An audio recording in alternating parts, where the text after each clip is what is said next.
Hi எல்லோருக்கும் வணக்கம். Bigg Boss season 9 Tamil. So அந்த வீடியோவில் பிக் பாஸ் வந்து பார்த்தீங்கன்னா ரொம்ப பாவங்க நிஜமாவே. ஏன்னா உள்ள ஒரு டாஸ்க் வந்து கொடுத்தாரு. அதையும் வந்து இன்னைக்கு பர்சனல் வெஞ்சன்ஸ் மாதிரி வந்து பார்த்தீங்க அப்படின்னா எடுத்துக்கிட்டு ஆடினாங்க. ஸோ கானா வினோத்தும் திவாகரும் மாற்றி மாற்றி தாக்கி கொண்டிருக்கிறார்கள் அப்படிங்கிறது பார்க்க முடியுது.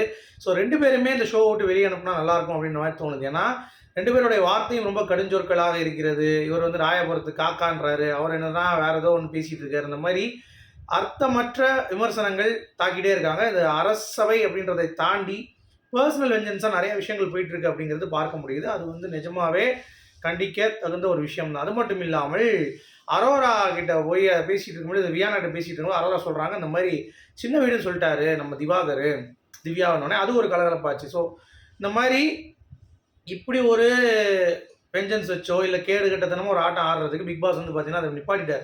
ஸோ ஏன்னா இவரும் மன்னிப்பு கேட்க தயாராக இல்லை. சரியா? யாரு நம்ம தர்பூசணியும் அரோரா கிட்ட நேற்று சொன்ன விஷயத்துக்கு அதே மாதிரி அங்கேயும் வந்து காணாமல் மன்னிப்பு வைக்கிறதுக்கு அவங்களும் தயாராக இல்லை. சரியா? இதெல்லாம் என்ன பண்ணுறாங்க அப்படின்னா இங்கேருந்து எஃப்ஜேவும் அரோராவும் அந்த சைடு போயிடுறாங்க. எங்கே? அந்த சைடு, அவங்க சைடு. ஏன்னா எங்களுக்கு வந்து கரெக்டாக இல்லை, இவங்க கரெக்டாக நடந்துக்கலாம் சொல்லி ராணி மேலே குற்றச்சாட்டு வச்சுட்டு போயிடுறாங்க. இன்னொன்று பார்வதியும் வந்து பார்த்தீங்கன்னா அதை என்கரேஜ் பண்ணுறாங்க. லைக் அந்த சின்ன வீடு சொன்ன கான்செப்டாக இருக்கட்டும், அதெல்லாம் எனக்கு பிடிக்கவே இல்லை. இன்னொன்று வந்து அரோரா வந்து பேசும்போது கமருதீன் கிட்ட நீ போய் அங்கே போய் இது பண்ணுறல அப்படின்னு சொன்னோடனே அரோரா கோவம் வந்து அவள் போயிட்டான். ரெஃப்ஜே வந்து பார்த்தீங்கன்னா ஓவராக பண்ணுறாங்க, இவங்க ஓவராக பேசுகிறாங்க.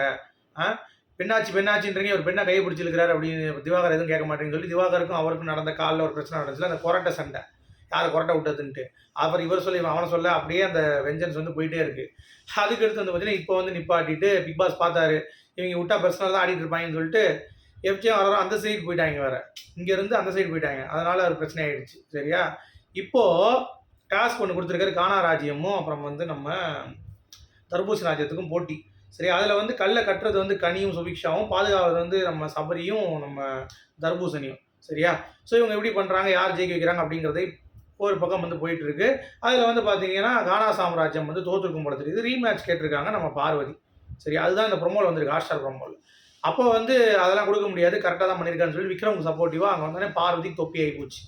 இப்போ இந்த டாஸ்கில் வந்து பார்த்தீங்கன்னா யார் வந்து ஒர்ஸ்ட்டாக பண்ணியிருக்காங்கன்ற மாதிரி ஒரு கேள்வி வந்திருக்கு போல தெரியுது. அதில் வந்து எஃப்ஜே வந்து நாடு விட்டு நாடு போயிட்டான் அப்படின்ற அந்த ரீசனிங்கு. இன்னொன்று வந்து பார்த்தீங்கன்னா இந்த டாஸ்க்லேயே வந்து அவங்க ஒழுங்காக விளையாடலையா அப்படிங்கிறது தெரில, எதை வச்சு அதை பண்ணாங்கன்னு தெரில. ஜெயிலில் வந்து பார்வதியும் எஃப்ஜேயும் அடைச்சிருக்காங்க அப்படிங்கிறது பார்க்க முடியுது. ஸோ இதெல்லாம் வந்து எதுக்கு பண்ணுறாங்க அப்படிங்கிறது ஒரு பக்கம் இருந்தாலும் இதில் வந்து ஜென்யூனாக ஆடினாங்களா இல்லையாங்கிறது நமக்கு தெரியாது. ப்ரொமோவில் பார்க்கும்போது டக்கு டக்குன்னு அடிச்சு பசர் அடித்தோடனே தான் அது கீழே விழுந்துச்சு, அவன் கை எடுக்கிறான், கீழே விழுந்துருச்சு.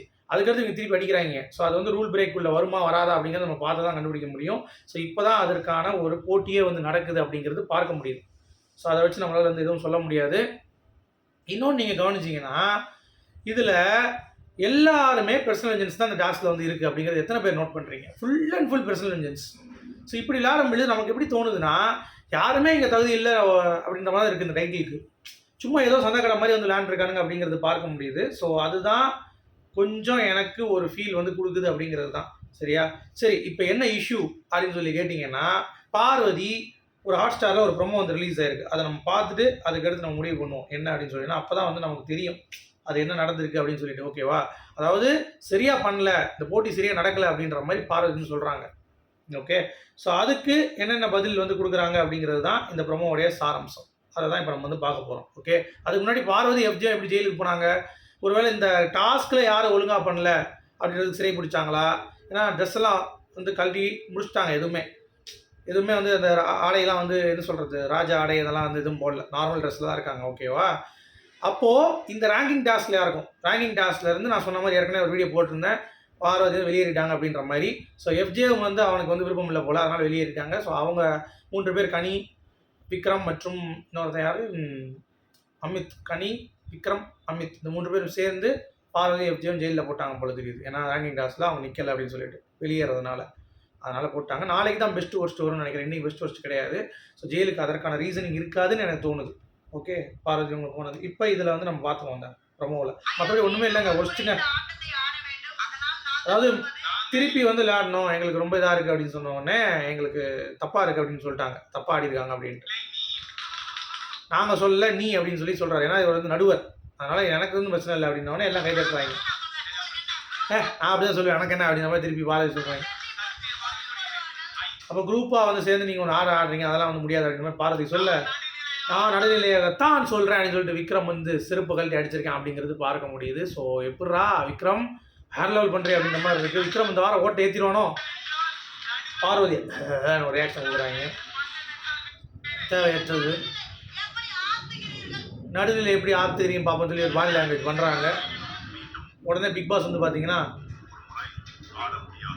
மீண்டும் ஒரு முறை ஆடலாம் தானே ஆட முடியாதுன்றாங்க. முடிஞ்சு போச்சு.